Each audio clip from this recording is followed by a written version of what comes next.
Welcome back, another episode. Tell Me Lies is effective because it recognizes the power of spite, at least the primary one. There are a few others as well. This is one of the rare shows that I watch and cover for work where I get physically irritated by a few characters. Similar to how some of the characters keep making incredibly dumb choices in an attempt to outwit their adversary, I keep watching in the hopes that they will finally get their comeuppance. All things are driven by hate. Stephen and Lucy. This concept is evident throughout. I can see right through myself. The third episode of Season 2. The story begins in the year 2015, when Bree and Evan compel Lucy to socialize with Stephen once more. Their awful idea of a mixed bachelorette party has the two in the same room with fewer and fewer barriers between them. This time, Max, Lucy's boyfriend, is one of them. He wasn't present at the engagement celebration, so Stephen sees an opportunity to strike up a conversation and get friendly. Why? Bitter, and it achieves the desired result. Max naturally wonders why she is still so fixated on her ex after all these years when Lucy yanks him aside to warn him about being too friendly with Stephen.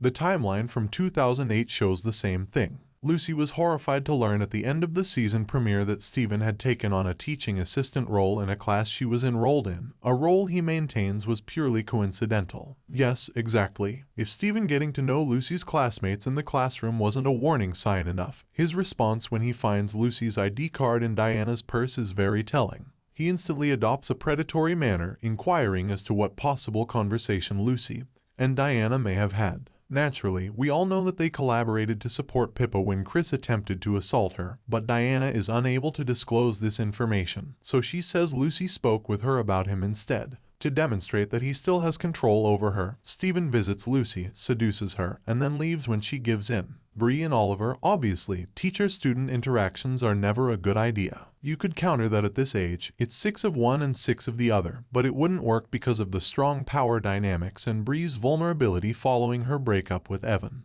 Oliver would still be responsible for this even if he were the kindest person ever. Oliver isn't the world's nicest person, though. He isn't even attempting. Throughout Tell Me Lies Season 2, Episode 3, he spends all of his time enticing Bree to meet up with him. He even gives her a small taste of intimacy before acting as though he is feeling bad about his wife and the fact that she is a student. The cycle then starts over. He ultimately caves completely, as he obviously always intended to do. He even has a handy unoccupied house that he can take her to. Without a doubt, this will all go wrong, but I'm letting you know up front that Oliver will most likely exhibit some really concerning behaviors during our connection. Wrigley and Poppy. For obvious reasons, Poppy and Chris were the focus of this portion of the recap for the first 2 episodes, but I can see right through myself, the dynamic slightly changes. Chris shows around for a short while and his past behavior is still a concern. But Poppy decides she can stand the football team's campaign of defamation and takes it out on Wrigley. It's good to see Wrigley accept some responsibility for how Poppy has been handled. Even though he's not exactly a stand-up man either, Wrigley is by far the most endearing of the guys on this show. Though we know it won't last, there is a glimpse of hope for future reconciliation as he apologizes to her for not intervening to resolve the situation. He will, however, most likely control the team. However, Poppy will have extra time, something she is obviously unwilling to do, to process what transpired between her and Chris as a result of this. For more videos, subscribe.